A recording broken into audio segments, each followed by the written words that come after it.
Hey everybody, what's going on today? I wanted to do a little discussion about the universe and cosmology. And today we're only going to use the information that mainstream science itself makes widely available to us in their articles and books and websites, etc. What you're looking at on the screen is, of course, the heliocentric model of our solar system. Now, it's recently come to my attention that there is a lot of anomalies with this model. It doesn't always work out right. And that is for another video. Because what I'm going to show you today, the model, whether you subscribe to a heliocentric, geocentric, concave model,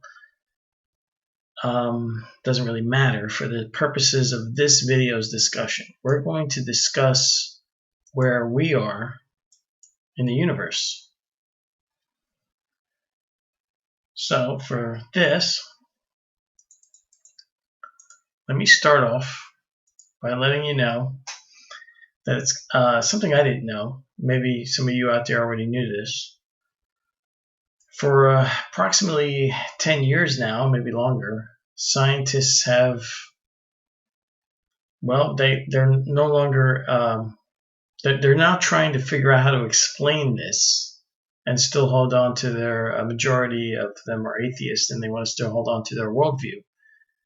But they've had a significant discovery that the Earth is at the center of the universe, not at some kind of virtual center, but the actual center. On this website here, it kind of gives a nice summary of what I'm talking about. Most cosmologists will not admit it publicly, but perhaps over a beer they will tell you that what is happening. Observations over the last 50 years, culminating with the Planck satellite results of March 2013, set modern science on a counter-revolution, leading closer to ideas formed 500 years ago. Today's cosmology is based on two broad principles: the Copernican principle, we are not in a special place in the universe, and the cosmological principle, the Copernican principle plus isotropy, which the view that from anywhere in the universe it all looks about the same. Starting with early studies of cosmic microwave background, or CMB, and in recent years culminating with results from the COBE WMAP satellites, scientists were faced with a signal at the largest scales of the universe, a signal that pointed right back at us, indicating that we are in a special place in the universe. Without getting overly technical, the Copernican and cosmological principles required that any variation in the radiation from CMB be more or less randomly distributed throughout the universe, especially on a large scale. Results from WMAP satellite in the early 2000s indicated that when looking at large scales of the universe, the noise could be partitioned into hot and cold sections. And this partitioning is aligned with our ecliptic plane and equinoxes. This partitioning and alignment resulted in an axis through the universe, which scientists dubbed the axis of evil, because the damage it does to their theories. This axis passes right through our tiny portion of the universe. Now, Lawrence Krauss, and just to say, this obviously is a web page that clearly says that, it isn't from one of these scientists. But this quote here, that this is on this article, I'm just going to go right here to the source. It's written by him, Lawrence M. Krauss. Let's take a look at who this guy is. He's a cosmologist and a physicist. And, of course, in his bio, he's an atheist. You can see how this is a big problem for him and for other people like him. This is a big deal because when you think about it, this isn't like evolution where you're kind of having to piece together what happened back in time. They're looking at this now. This is observable now. And they have spent billions of dollars trying to actually disprove this because they don't want it to be true.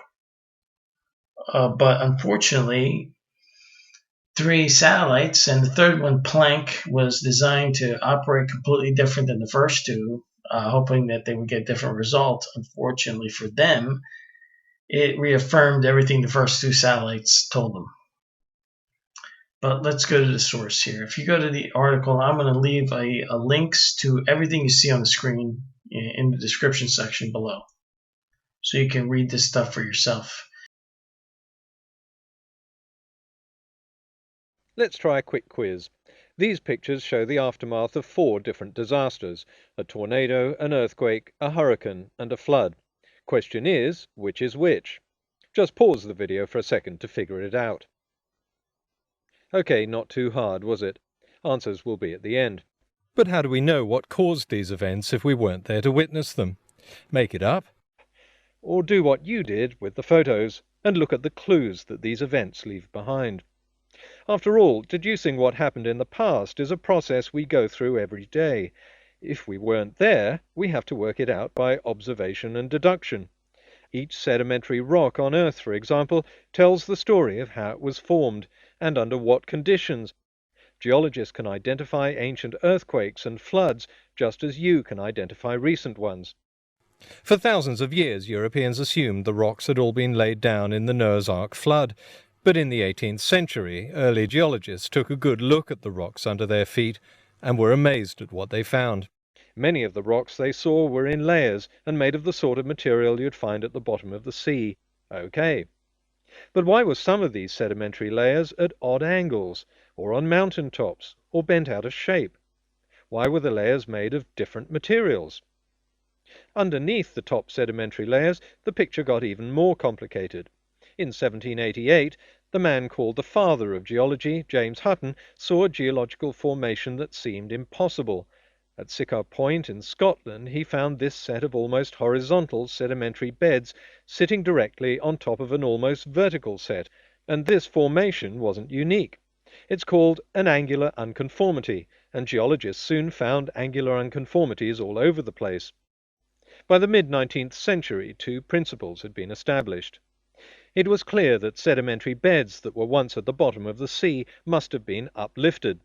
Of course, the effect of these uplifts, and their opposite number, subsidences, are enhanced by the rise and fall of sea levels as polar ice caps grow and melt. But a rise in sea level alone doesn't explain how sedimentary rocks can be folded and lifted several miles high. Some unseen force was acting on them. Once uplifted, the rocks are subjected to erosion by wind and water. Silt, sand and mud are washed into the rivers and out to sea, where they're deposited, slowly building up the sedimentary beds that'll become the rocks of the future. So angular unconformities weren't that weird after all. The lower beds were laid down under the sea, with material eroded from the land. Over time and under pressure, water percolated through the deposits, precipitating minerals that cemented the grains together. Then the solid beds were lifted up and deformed. Now above sea level, wind and rain eroded the rocks, forming a soil at the surface. After a period of time, sea levels rose and covered the beds once again. More sediment was laid on top. Then the sea levels fell and the beds were exposed. Nearly every feature they'd seen in the rocks of the past can be seen in the deposits that are being laid down today, showing that this was a long and continual process that took millions of years. So early 19th century geologists had to forget their preconceived ideas. Instead, they followed the evidence. But although they understood erosion and sedimentation, the frequent uplifts were a puzzle. By observing and analyzing the rocks of the Appalachians in the 1850s, American geologists deduced that a deep trough in the ocean floor had accumulated sediment over millions of years and then been violently uplifted. They called this trough a geosyncline, and they soon found other mountain ranges in the world that had been formed in the same way. But they still had no clue as to what caused them. Then, in the 1960s, researchers made a discovery that transformed our understanding of the Earth and its geological history. The theory of plate tectonics concludes that we live on pieces of crust floating on partially melted rock as they drift around the Earth's surface. It's likely these crustal plates are driven by convection currents in the Earth's upper mantle. Thicker crustal plates, made mostly of granite, make up our continents. The oceans mostly fill the lower and thinner crustal plates, made of basalt. In some places these plates are moving apart, and new rocks well up from the Earth's mantle to fill the gap. In other places they slide alongside each other, and elsewhere they collide, buckling at the crash site and throwing up huge mountain chains. Now the uplift could be explained, and it fitted exactly with the geosyncline model. The deep troughs were, in fact, the boundaries between oceanic and continental crustal plates, accumulating sediment over millions of years. As the ocean closed, it brought two continents into collision. Thanks to precise GPS measurements, geologists can now see the process happening. The continents are indeed moving at about the speed your fingernails grow. As Africa and Europe collide, the Alps rise about 1 millimeter a year, and as India and Asia collide, they force up the Himalayas 5 times faster. Plate tectonics also showed that earthquakes are caused by buckling and jarring along the edges of the crustal plates. So if we look at the Earth today, we see processes that fit perfectly with the rocks we find from the past. We can see and measure uplift, identical to the uplift of the past. We can see how material is slowly eroded and deposited, and it matches exactly the deposits of the past. We can even see the same patterns and layering of the rocks today as in rocks millions of years old.